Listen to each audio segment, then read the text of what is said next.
Hi ನಮಸ್ತೆ ಎಲ್ಲರಿಗೂ ಮಧುರ ಚಾನಲ್ಗೆ ಸ್ವಾಗತ.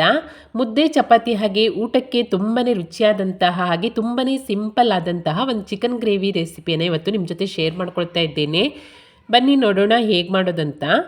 ಮೊದಲಿಗೆ ನಾನಿಲ್ಲಿ ಒಂದು ಮಿಕ್ಸಿ ಪಾತ್ರೆಗೆ ಒಂದು ಈರುಳ್ಳಿಯನ್ನು ಕಟ್ ಮಾಡ್ಕೊಂಡು ಸೇರಿಸ್ಕೊಂಡಿದ್ದೇನೆ.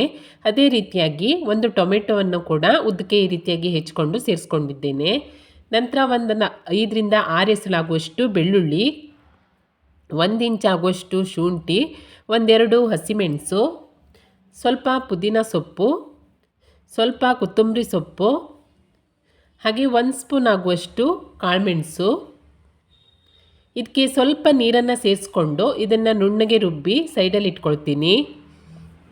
ನಂತರ ಚಿಕನ್ ಗ್ರೇವಿ ಮಾಡಲಿಕ್ಕೋಸ್ಕರ ಸ್ಟೋವ್ ಮೇಲೆ ಒಂದು ಬಾಣಲೆಯನ್ನು ಇಟ್ಕೊಂಡು ಇದಕ್ಕೆ 2 ಸ್ಪೂನ್ ಆಗುವಷ್ಟು ಎಣ್ಣೆಯನ್ನು ಸೇರಿಸ್ಕೊಳ್ತಾ ಇದ್ದೇನೆ. ಎಣ್ಣೆ ಕಾದ ನಂತರ ಒಂದು ಅರ್ಧ ಸ್ಪೂನ್ ಆಗುವಷ್ಟು ಸೋಂಪು ಕಾಳು, 1 ಪಲಾವ್ ಎಲೆ, 1 ಇಂಚು ಚಕ್ಕೆ, 2 ಲವಂಗ, 1 ಏಲಕ್ಕಿಯನ್ನು ಸೇರಿಸ್ಕೊಂಡಿದ್ದೇನೆ. ನಂತರ ಇದಕ್ಕೆ ರುಬ್ಕೊಂಡಿರುವಂತಹ ಮಸಾಲ ಪೇಸ್ಟನ್ನು ಕೂಡ ಸೇರಿಸ್ಕೊಂಡು ಈ ಮಸಾಲ ಪೇಸ್ಟ್ನ ಹಸಿ ವಾಸನೆ ಹೋಗೋ ತನಕ ಒಂದು 3ರಿಂದ 4 ನಿಮಿಷ ಚೆನ್ನಾಗಿ ಈ ರೀತಿಯಾಗಿ ಮಿಕ್ಸ್ ಮಾಡ್ಕೊಳ್ತಾ ಹುರ್ಕೊಳ್ಬೇಕು. ಎಲ್ಲ ಹಸಿ ಪದಾರ್ಥಗಳನ್ನು ಸೇರಿಸಿರೋದ್ರಿಂದ ಒಂದು 3ರಿಂದ 4 ನಿಮಿಷ ಚೆನ್ನಾಗಿ ಹುರ್ಕೊಂಡ್ರೆ ನೋಡಿ ಈ ರೀತಿಯಾಗಿ ಮಸಾಲೆ ಎಲ್ಲ ಕುದಿ ಬರಲಿಕ್ಕೆ ಶುರುವಾಗುತ್ತೆ.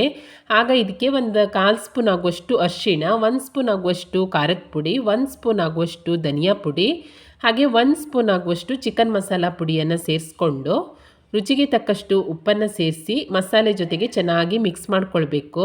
ನಿಮಗೆ ಖಾರ ಎಲ್ಲ ಜಾಸ್ತಿ ಬೇಕಿದ್ದರೆ ಇನ್ನೂ ಸ್ವಲ್ಪ ಜಾಸ್ತಿ ಸೇರಿಸ್ಕೊಳ್ಬಹುದು. ಮಸಾಲೆ ಎಲ್ಲವೂ ಚೆನ್ನಾಗಿ ಮಿಕ್ಸಾಗಿ ಈ ರೀತಿ ಕುದಿಲಿಕ್ಕೆ ಶುರುವಾದ ತಕ್ಷಣ ನಾನಿಲ್ಲಿ ಒಂದು ಅರ್ಧ kg ಆಗುವಷ್ಟು ಚಿಕನನ್ನು ಚೆನ್ನಾಗಿ ತೊಳ್ಕೊಂಡ್ಬಿಟ್ಟು ಸೇರಿಸ್ಕೊಳ್ತಾ ಇದ್ದೇನೆ. ತುಂಬಾ ಸುಲಭ ಈ ಚಿಕನ್ ಗ್ರೇವಿ ಮಾಡೋದು. ಪಟಾಪಟ್ ಅಂತ ಒಂದು ಅರ್ಧ ಗಂಟೆ ಒಳಗೆ ಮಾಡಿಬಿಡ್ಬೋದು. ನೋಡಿ ಚಿಕನನ್ನು ಸೇರಿಸ್ಕೊಂಡ ನಂತರ ಚಿಕನ್ಗೆ ಮಸಾಲೆ ಎಲ್ಲ ಹಿಡಿಯೋ ಹಾಗೆ ಚೆನ್ನಾಗಿ ಈ ರೀತಿಯಾಗಿ ಮಿಕ್ಸ್ ಮಾಡ್ಕೊಳ್ಬೇಕು. ನಂತರ ನಾನು ಇದಕ್ಕೆ ಒಂದು ಅರ್ಧ ಕಪ್ ಆಗುವಷ್ಟು ನೀರನ್ನು ಮಾತ್ರ ಸೇರಿಸ್ಕೊಳ್ತಾ ಇದ್ದೇನೆ. ಚಿಕನ್ ಕೂಡ ನೀರನ್ನು ಬಿಟ್ಕೊಳ್ಳೋದ್ರಿಂದ ಗ್ರೇವಿ ತುಂಬಾ ತೆಳ್ಳಗೆ ಬರುತ್ತೆ. ಅದಕ್ಕೋಸ್ಕರ ಅರ್ಧ ಕಪ್ ಆಗುವಷ್ಟು ನೀರನ್ನು ಸೇರಿಸ್ಕೊಂಡು ಮತ್ತೊಮ್ಮೆ ಚೆನ್ನಾಗಿ ಮಿಕ್ಸ್ ಮಾಡ್ಕೊಳ್ತಾ ಇದ್ದೇನೆ. ಈ ರೀತಿಯಾಗಿ ಮಿಕ್ಸ್ ಮಾಡ್ಕೊಂಡ ನಂತರ ಉಪ್ಪು ಖಾರವನ್ನೆಲ್ಲ ಚೆಕ್ ಮಾಡಿಕೊಂಡು ನಂತರ ಇದಕ್ಕೊಂದು ಲಿಡ್ಡನ್ನು ಮುಚ್ಚಿ ಮಧ್ಯಮ ಉರಿಯಲ್ಲಿ ಒಂದು 20 ನಿಮಿಷ ಇದನ್ನು ಬೇಯಲಿಕ್ಕೆ ಬಿಡ್ತಾ ಇದ್ದೇನೆ. ಒಂದು 20 ನಿಮಿಷದ ನಂತರ ನೋಡಿ ಚಿಕನ್ನು ಚೆನ್ನಾಗಿ ಬೆಂದುಬಿಟ್ಟು ಸೈಡಲ್ಲೆಲ್ಲ ಎಣ್ಣೆಯನ್ನು ಬಿಟ್ಕೊಂಡು ಚಿಕನ್ ಗ್ರೇವಿ ರೆಡಿಯಾಗಿದೆ. ನೋಡಿ ತುಂಬಾ ಸಖತ್ತಾಗಿ ಬಂದಿದೆ.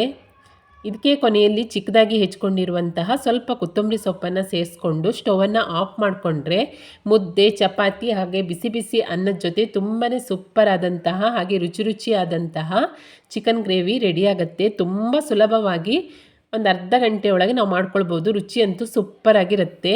ನೀವು ಕೂಡ ಟ್ರೈ ಮಾಡಿ ನೋಡಿ ವೀಕೆಂಡಲ್ಲಿ. ರೆಸಿಪಿ ಇಷ್ಟ ಆದಲ್ಲಿ ಲೈಕ್ ಮಾಡಿ, ಶೇರ್ ಮಾಡಿ, ಹಾಗೆ ಕಮೆಂಟ್ ಮಾಡಿ. ಹೊಸದಾಗಿ ನಮ್ಮ ಚಾನಲ್ ನೋಡ್ತಾ ಇದ್ದರೆ ಸಬ್ಸ್ಕ್ರೈಬ್ ಮಾಡ್ಕೊಳ್ಳಿ. ಸಿಗೋಣ ಮುಂದಿನ ರೆಸಿಪಿಯಲ್ಲಿ.